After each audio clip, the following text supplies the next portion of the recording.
7 minutes after. China Beach was an area in Da Nang that housed an American rest and relaxation facility and an evac hospital during the Vietnam War. It was also, though, home to the China Beach Surf Club, an informal group of surfing servicemen and women. It was organized by 22-year-old Navy seaman Larry Martin. China Beach is also the name of a television series depicting the lives of the women and men who served in Vietnam. The character of Booney Lanier, played by Brian Wimmer, is based partly on the real-life exploits of Larry Martin. A special episode of China Beach airs tomorrow night. It's called Vets, and it juxtaposes scenes from the show with interviews of those who actually served. And that episode gave Brian and Larry a chance to meet, and we're giving them another chance here this morning to be together. Hey, it's nice to have you both with us. It's good to be here. Larry, you were assigned to a supply depot, I think. How did the China Beach Surf Club come about? Well, I finally made my way down to the beach one day after being scared for the first month and realized that there was surf down there.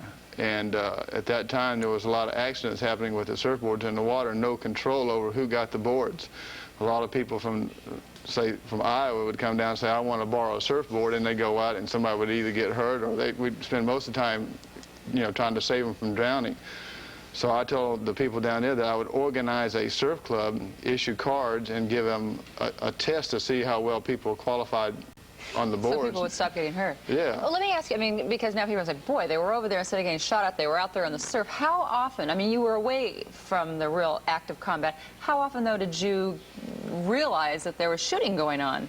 I mean, did it touch you there? The very first time I got shot at, I was surfing in about 3 or 4 feet of waves, and me and another friend were sitting there watching the waves, and all of a sudden the rocket started coming in down the beach at an angle, and I was bumping him and saying, well, this is really weird. We're out here enjoying ourselves, and this base over here is getting hit. So which way did you swim? We went out another 300 yards.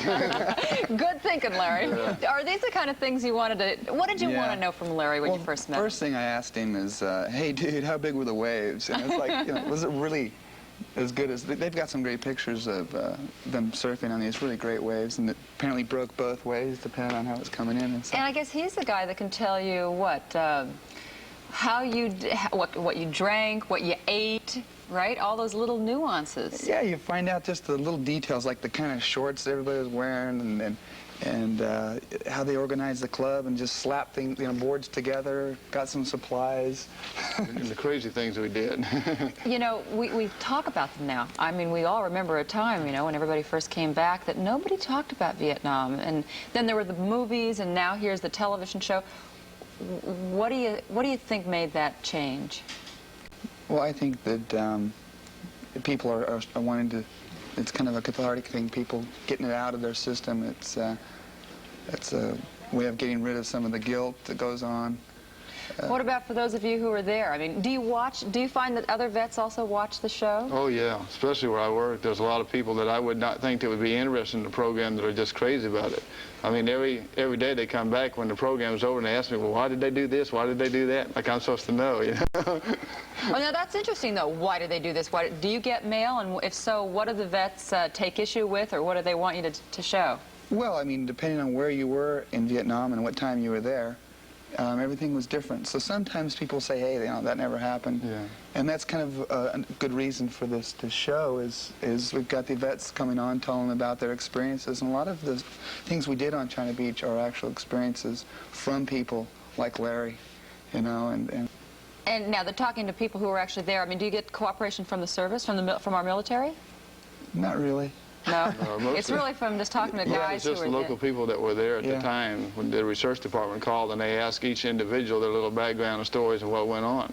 And things would change just in a 3 or 4 month period. There might be something going on a quarter mile away from you that nobody would be ever aware of. See, now that's probably what you get. I mean, you probably have some people write that says, you're glamorizing it. It was much worse where I was. Yeah, well, I mean, it probably was worse where they were. China Beach was a beautiful beach. Right now there's a Russian hotel on China Beach. It's a beautiful location.